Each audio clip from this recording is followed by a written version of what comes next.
Hello बच्चों, आपका स्वागत है आरवीएस एकेडमी में।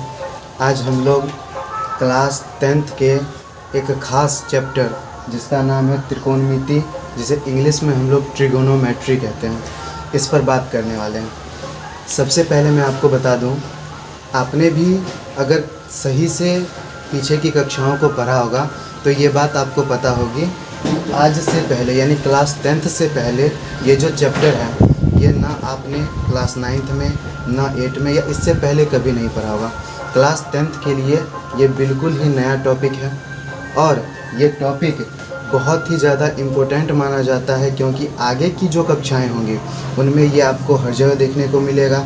यहाँ तक कि आपके जो क्लास 10th का एग्ज़ाम होगा उसमें भी इससे कई तरह के क्वेश्चन पूछे जाते हैं। सबसे पहले अगर ट्रिगोनोमेट्री की बात करें, उससे भी पहले मैं आपको ये बताना चाहूँगा कि त्रिकोणोमेट्री या त्रिकोणमिति जो है इसका उपयोग क्या क्या होता है।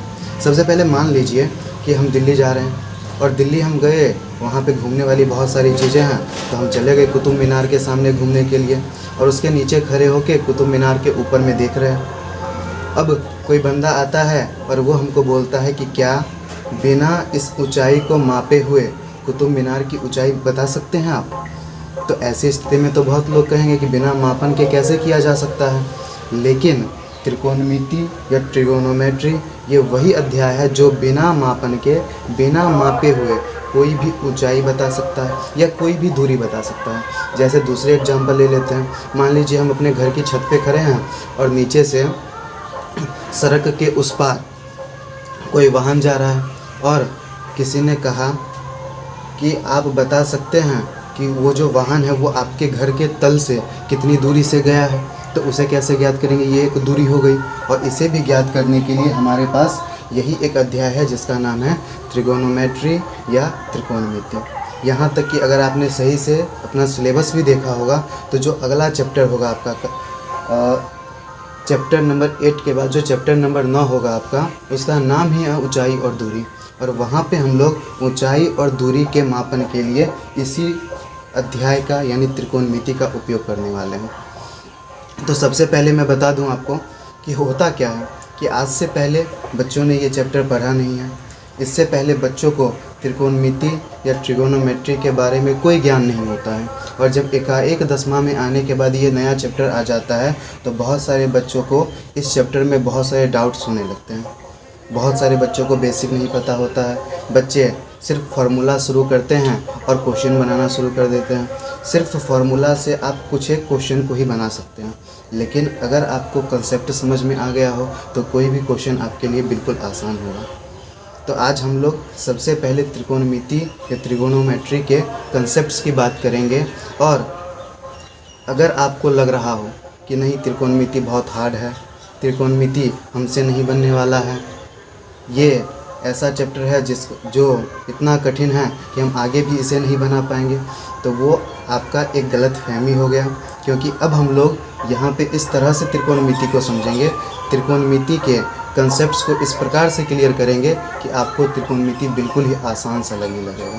ठीक है, आपने थंबनेल में देखा होगा 0 to हीरो, ठीक है, तो वही समझिए। अगर आप अभी क्लास 10th में आए हैं तो आप त्रिकोणमिति में 0 हैं, लेकिन अगर आप सही से ध्यान दे के कंसेप्ट को समझते हैं तो हम लोग त्रिकोणमिति में तुरंत हीरो बन जाएंगे। तो चलिए शुरू करते हैं 0 से हीरो का सफ़र। सबसे पहले त्रिकोणमिति की बात करते हैं। त्रिकोणमिति है क्या? अगर आपने देखा हो तो यहाँ पे हमने 2 चीज़ें लिखी हैं, एक हिंदी में त्रिकोणमिति और दूसरा इंग्लिश में।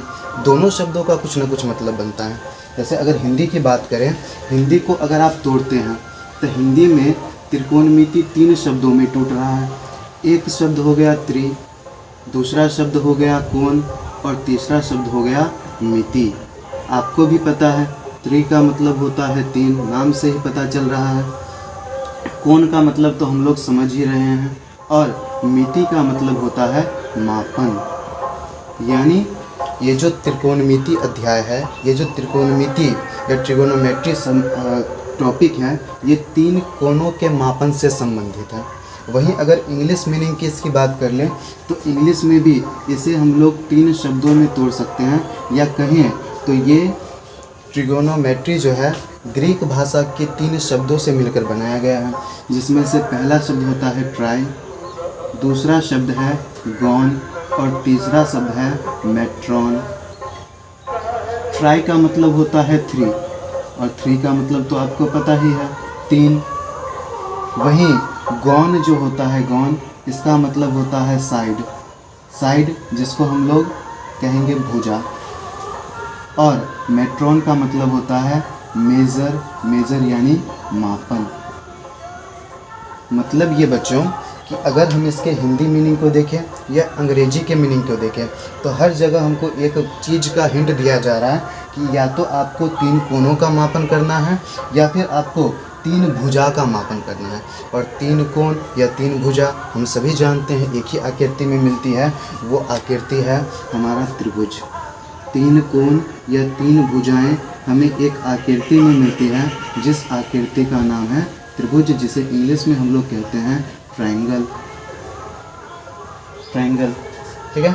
अब देखिए समझते हैं, त्रिभुज में हम लोग त्रिकोणमिति और ट्रिगोनोमेट्री का मापन करते हैं, लेकिन इसमें किया क्या जाता है उससे भी पहले एक बात और समझ लें कि हर प्रकार के त्रिभुजों में हम लोग त्रिकोणमिति का मापन नहीं कर सकते हैं।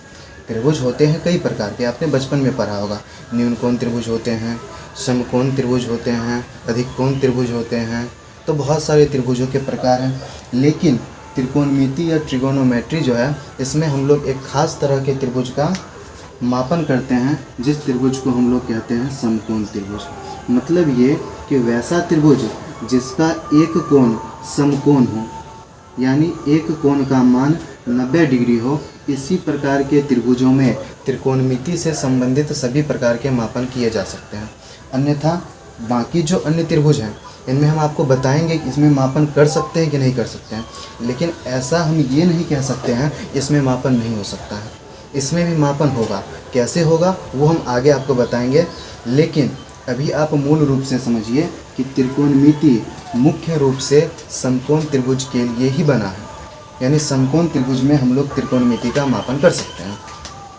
अब कोई कहेगा त्रिकोणमिति की परिभाषा बताइए, त्रिकोणमिति होता क्या है, परिभाषा दीजिए इसकी। तो परिभाषा हम लोग कैसे देंगे, तो यहाँ पे अगर आप देख रहे हैं तो आपको दिख रहा होगा कि 3 कोणों का मापन या 3 भुजाओं का मापन। तो त्रिकोणमिति की भी परिभाषा हम लोग इसी प्रकार से देंगे कि गणित की वह शाखा जिसके अंतर्गत किसी आकृति के 3 कोण या 3 भुजाओं से संबंधित मापन को किया जाता है। गणित की वह शाखा जिसके अंतर्गत 3 कोण या 3 भुजाओं से संबंधित मापन को किया जाता है, उसे हम लोग त्रिकोणमिति या ट्रिगोनोमेट्री कहते हैं। अब बात करते हैं समकोण त्रिभुज की। समकोण त्रिभुज जो आप यहाँ पे देख रहे हैं, इसके बारे में आपने पीछे के कई सारे अध्यायों में या पीछे की जो कक्षाएं हैं उनमें पढ़ा होगा। वहाँ पे आपको ऐसा बताया जाता होगा कि बच्चों ये 90 डिग्री का जो कोण है, इसके सामने वाला जो भुजा होता है इसे हम लोग हमेशा और हमेशा नाम देते हैं कर्ण। जो आपका नीचे में है जिस पर त्रिभुज आधारित है, इसे हम लोग नाम देते हैं आधार। और जो पीछे का चीज़ है, यानी कि जो लंब के रूप में आपको दिखाई दे रहा है, इसका नाम हम लोग रखते हैं लंब। अब अगर आप इसे गौर से देखें तो ये बिल्कुल सही है, लेकिन ये सही है रेखा गणित के लिए। जब हम त्रिकोणमिति में आते हैं और समकोण त्रिभुज की बात करते हैं तो इन चीज़ों में कुछ बदलाव हो जाते हैं। कर्ण तो हमेशा निर्धारित होता है कि जो 90 डिग्री का कोण है इसके सामने वाला कर्ण कहलाएगा, लेकिन जो हमारा लंब और आधार है ये सेम नहीं रहता है। इसे हम लोग निर्धारित नहीं कर सकते हैं। ये निर्भर करता है कि आपको किस कोण का मापन करने के लिए कहा गया है। जैसा कि मान लीजिए कि हम लोग यहाँ पे एक एग्जाम्पल लेते हैं। मान लीजिए हमने एक त्रिभुज बना लिया जिसका नाम रख लिया ABC, और इसका B नाम का कोण जो है ये 90 डिग्री ले लिया गया। अब अगर इसको हम लोग गौर से देखते हैं तो ये जो 90 डिग्री के सामने वाला कोण होगा, समकोण के सामने वाला भुजा होगा, सॉरी कोण नहीं भुजा, वो हमेशा और हमेशा कर्ण कहलाएगा। लेकिन बाकी जो भुजाएं हैं इसमें से कौन आधार है कौन लंब है, इसका निर्धारण हम नहीं कर सकते जब तक हमें ये ना बताया गया हो कि हमें किस कोण के संबंध में मापन करना है। अगर मान लीजिए हमको कहा गया कि आपको सी कोण के संबंध में मापन करना है तो सी के सामने वाला जो भुजा हो जाएगा ये हमेशा और हमेशा लंब कहलाने लगेगा और जो बचेगा वो आधार कहलाएगा। लेकिन अगर प्रश्न ने ऐसा कहा कि आपको मापन करना है लेकिन सी कोण के संबंध में नहीं ए कोण के संबंध में, ऐसा जब बोल दिया तो इसके सामने वाला जो भुजा होगा ये कहलाने लगेगा लंब और जो बचा हुआ भुजा है ये कहलाने लगेगा आधार।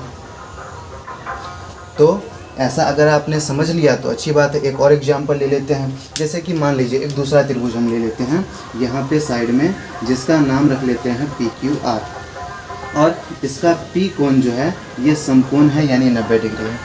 अब मान लीजिए कि हमें कहा गया इसमें बताइए लंब कर्ण आधार कौन है। अगर आप रेखा गणित पढ़ चुके हैं तो रेखा गणित के आधार पे आपको पता होगा कि जो 90 डिग्री है इसके सामने वाला हमेशा और हमेशा कर्ण कहलाने वाला है। लेकिन रेखा गणित में तो आपने पढ़ा कि जिस पर त्रिभुज आधारित है वो आधार है और जो बचा हुआ है वो लंब है। लेकिन त्रिकोणमिति में यही चीज़ें बदल जाती है। मैं बार बार बोल रहा हूँ कि त्रिकोणमिति में लंब और आधार का निर्धारण हम नहीं कर सकते हैं तब तक जब तक हमें कोई कोण न बता दिया गया हो कि आपको इस कोण के सापेक्ष मापन करना हो। जैसे मान लीजिए कि हमें बोला गया आपको कोण R के सापेक्ष मापन करना है तो R के सामने वाला जो भुजा होगा, R के ठीक सामने जो भुजा होगा इसे हम लोग लंब कहेंगे और जो बचा हुआ भुजा होगा उसे हम लोग आधार कहेंगे। लेकिन अगर हमें कहा गया कि आपको मापन R के सापेक्ष नहीं आपको मापन A के सापेक्ष करना है तो इसके ठीक सामने वाला जो भुजा होगा यानी जिसे अभी तक हम लोग आधार समझ रहे थे वो अब लंब कहलाने लगेगा और जो बचा हुआ भुजा होगा उसे हम लोग आधार कहेंगे। तो इस प्रकार आई होप आप समझ चुके होंगे कि किस प्रकार से लंब और आधार का निर्धारण हम लोग करते हैं। अब आगे की बातों को और भी हम लोग कंटिन्यू करते रहेंगे यहीं पे।